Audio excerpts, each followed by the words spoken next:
Hello, everybody. Welcome back to Joseki with Dummies and another episode or game review with Reviews with Vail. I'm Vail, and I played this game today at a cafe near my house, Cafe Chocolati, uh, where my friend Micah and I, who will probably be reviewing this game on uh, this channel as well, doing his own take on it.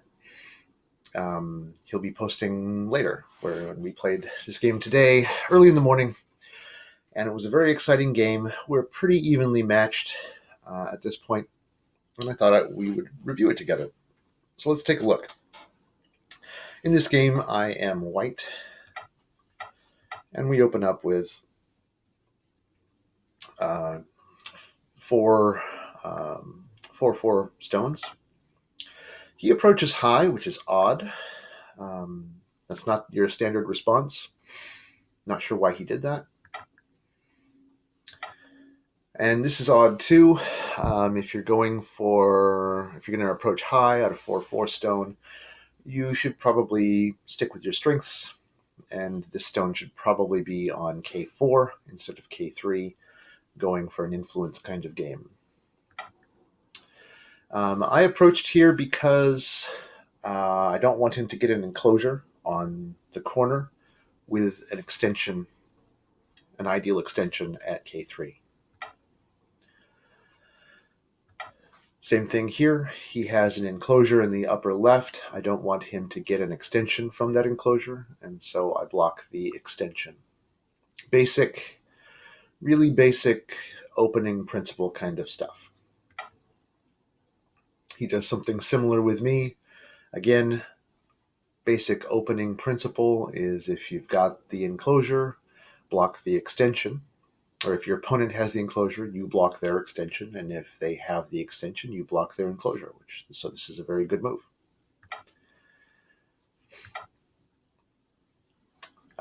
He could have jumped in at this point, but this is okay too, I suppose.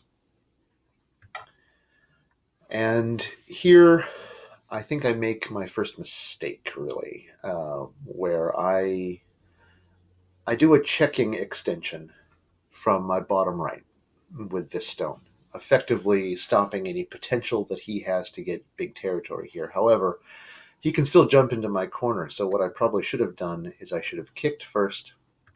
When he extends, then I do this. That limits his ability to jump into my corner. He can still get into the corner with a throw-in at R17. However, it wouldn't be connected to his other group. But I don't do that instead, and he doesn't jump in either. I think he should have. I think it's better for him to have played the slide at S16 first, but it is what it is. He gives me Sente, so I use it to do something with my weakest stone, that being in the bottom left corner. He plays the Kosumi, and I defend as though it was the normal Joseki. I probably could have just pincered here right off the bat, but it would have been a completely different game. Probably going something like this, where I play at F3, he comes out one more time. I lean on his stone. I try to make a little shape here to get out. He blocks me, and I get out. So it would probably look something like this with black's group here, not having any eye space, but it's a running fight because neither does this group, and this group doesn't really have a lot of potential either, so it would become a running battle, and that would be a very, very different game. Instead, I make this, and he plays really high on the 5th line. I don't like it, as you'll see shortly.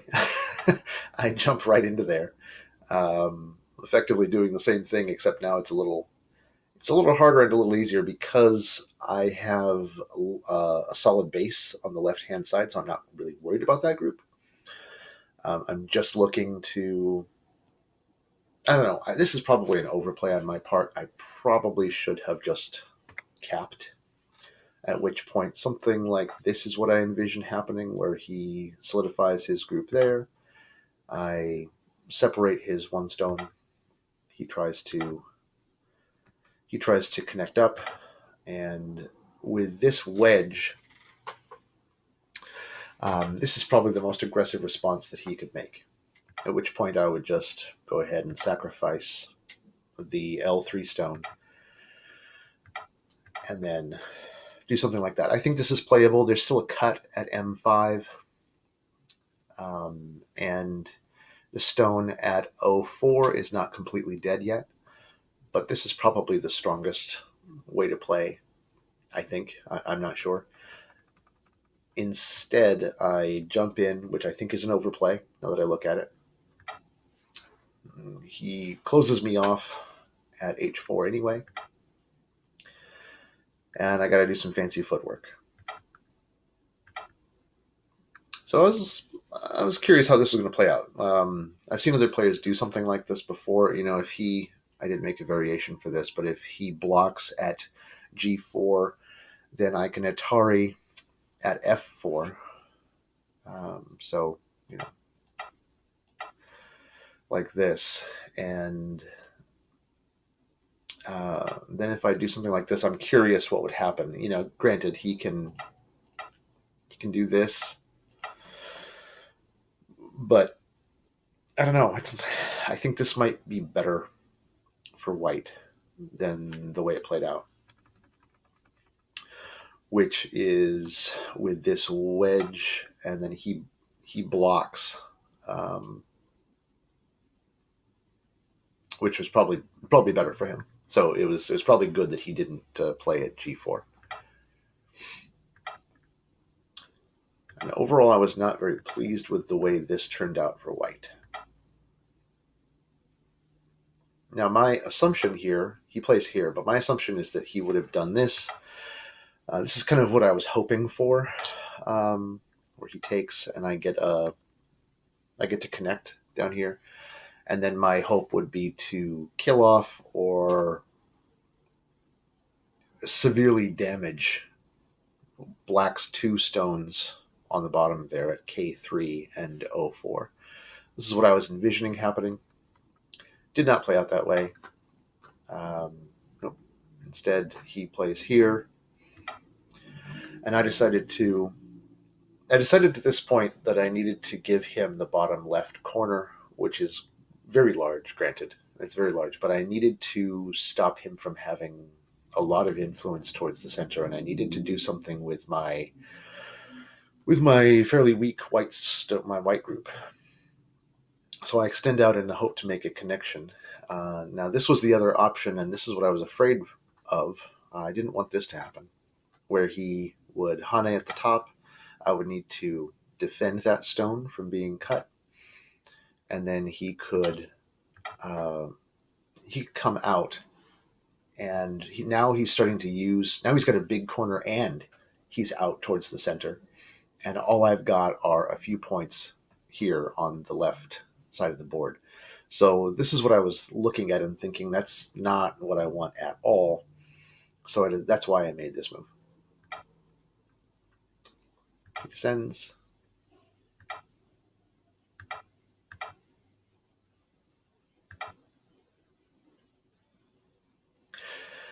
I recognize that this is dead, that playing H2 it's going to die, but I wanted to get a little bit more use out of it, I suppose. I don't know if I did that, but I had dreams. I had hopes and dreams.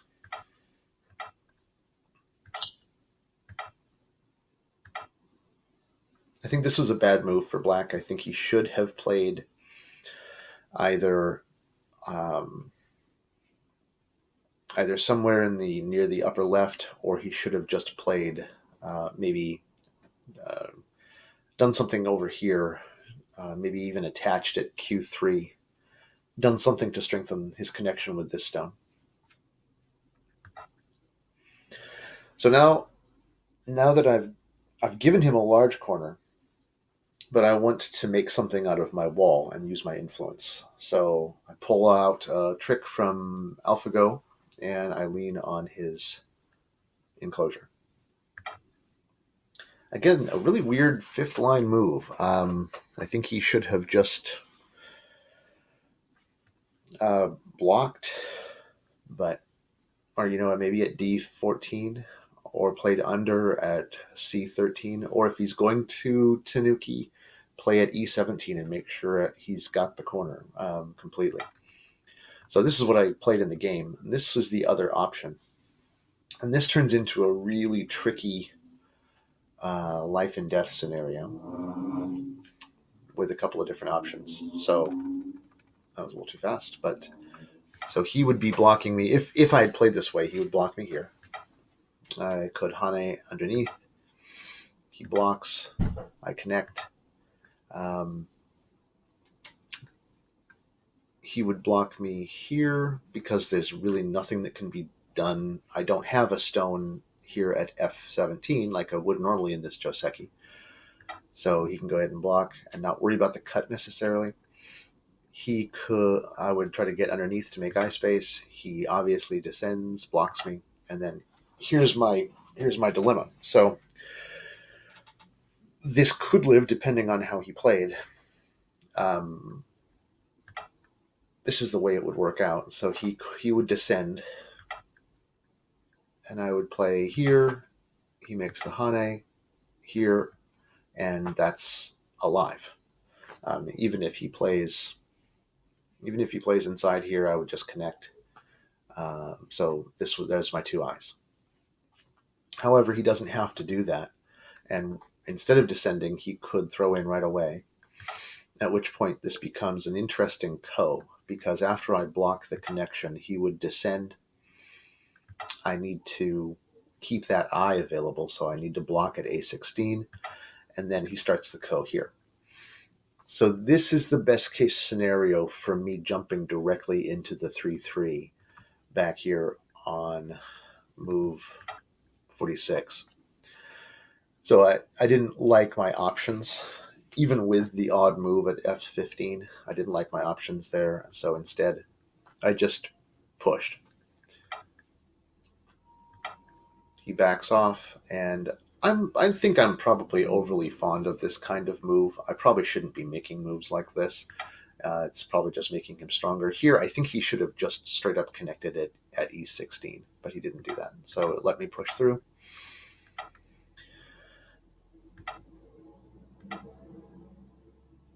My whole goal here is to give him the upper left corner in exchange for making some territory, making a Moyo in the middle.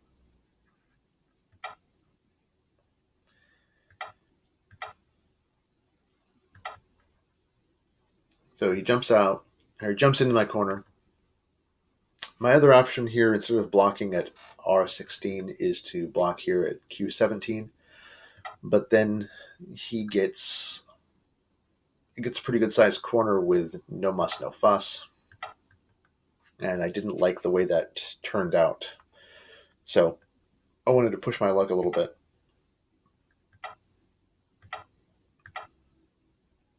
Kind of a similar result, but I had an idea here, and I'll show you what I was thinking at the end of the game. I wanted to keep Sente at this point more than anything because I needed to make this move to solidify my Moyo. This is a good move. Scary move. I always get scared when I see sector line moves. Playing on the sector line right between our two Moyos, or right where my Moyo is. The difference is that he doesn't really have a Moyo here because of my position in the lower right. So if this stone gets cut off, it could be pretty dangerous for it. So that's exactly what I was looking for as I continue playing.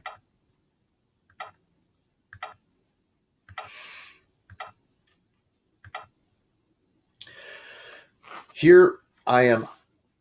My whole point in playing this move is I am angling towards cutting these 3 stones off right here. I want to be able to make a play at K9. So this move was setting up for that.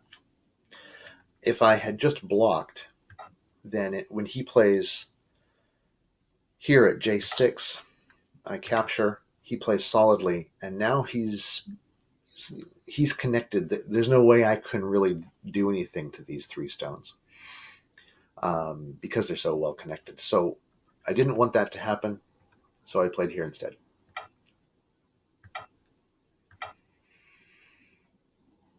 I think it's probably better at this point. I don't know, because I think he's a little behind in territory. So this was a scary move, honestly. When he played this, I was a little nervous. I thought it was a good move. However, it could be better for him just to come back and connect out, maybe with a Hane at L6, maybe.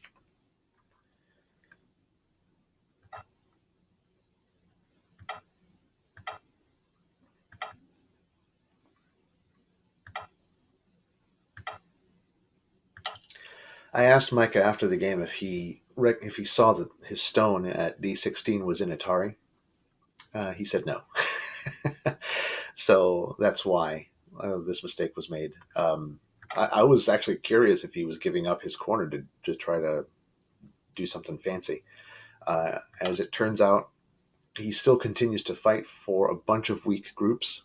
At this point, everything's looking pretty good, I think, for white, because black has so many weak groups on the board. This, however, did take a lot of reading. So, for me anyway, he descended, or timing issues really. I think he probably should have just took the ko at that point. I'm not sure. I connect, and I wasn't sure about this.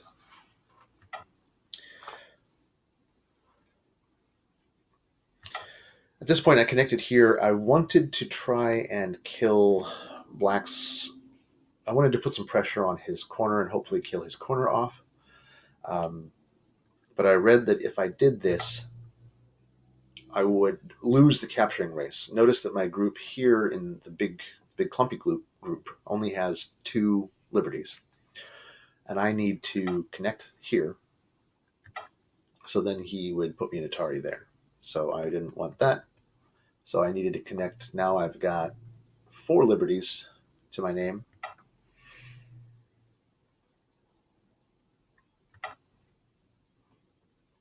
And I was very pleased with this move. This was probably, I took the most time thinking about this move because there's so many groups to deal with.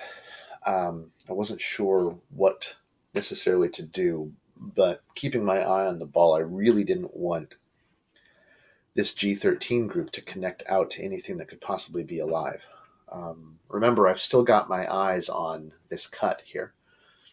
So if this group connects to this group, it just makes killing this group that much harder.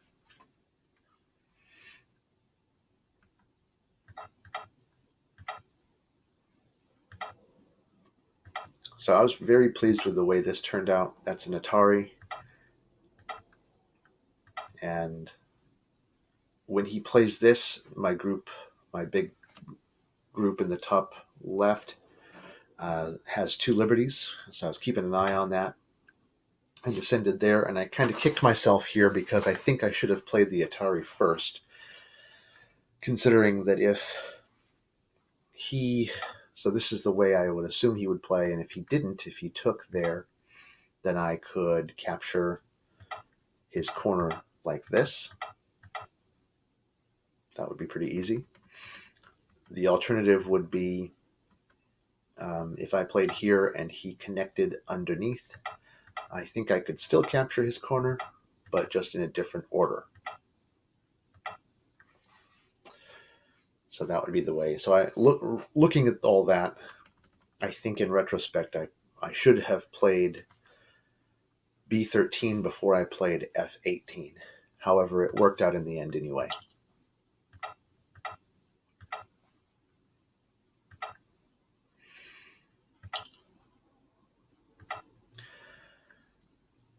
since he took effectively his corner's dead at this point. So since he took the stone at B11, and was able to get the move in at L6. I needed to make sure that my big wall has eye space. So I poke here.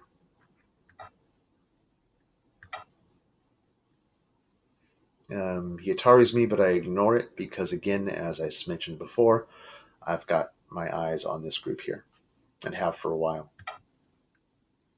I think he's trying to cut off my eye space. Probably better for him just to Hane, right? I think.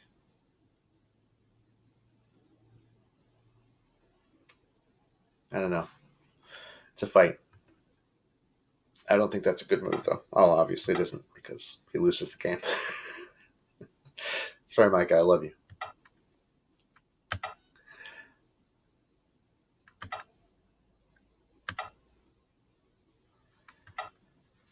And after that, I just kind of put the clamp on him, and he resigns at this point.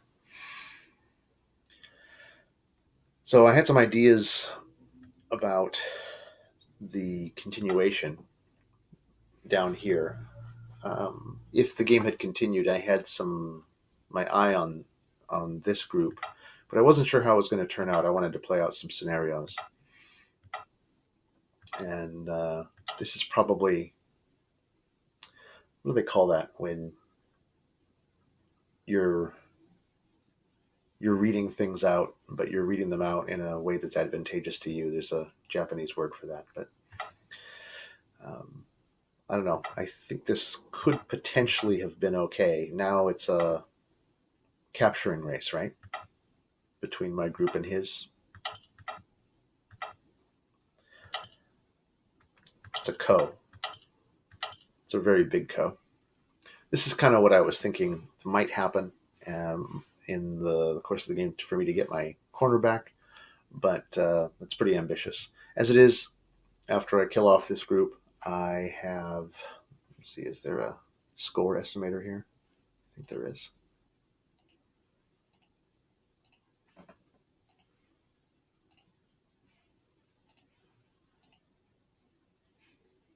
Oh, I think it's here. So with this dead, and these are dead, and this is dead, and these are dead, and that's dead, and wait. Yeah, so it's looking like even if this group lives, it looks like white's ahead by 60 points. So, yeah, pretty good game overall. Still some things that I could have done better. Nevertheless, we are always getting better as we go, and I'm glad I was able to review this with you. So until next time, this is Vail with Joseki with Dummies signing off, and I hope to see you next week. We've got a few videos planned. Next release should be on Saturday with a Life and Death, and then on Monday with an Endgame review. So, thanks for watching, and until next time, Excelsior.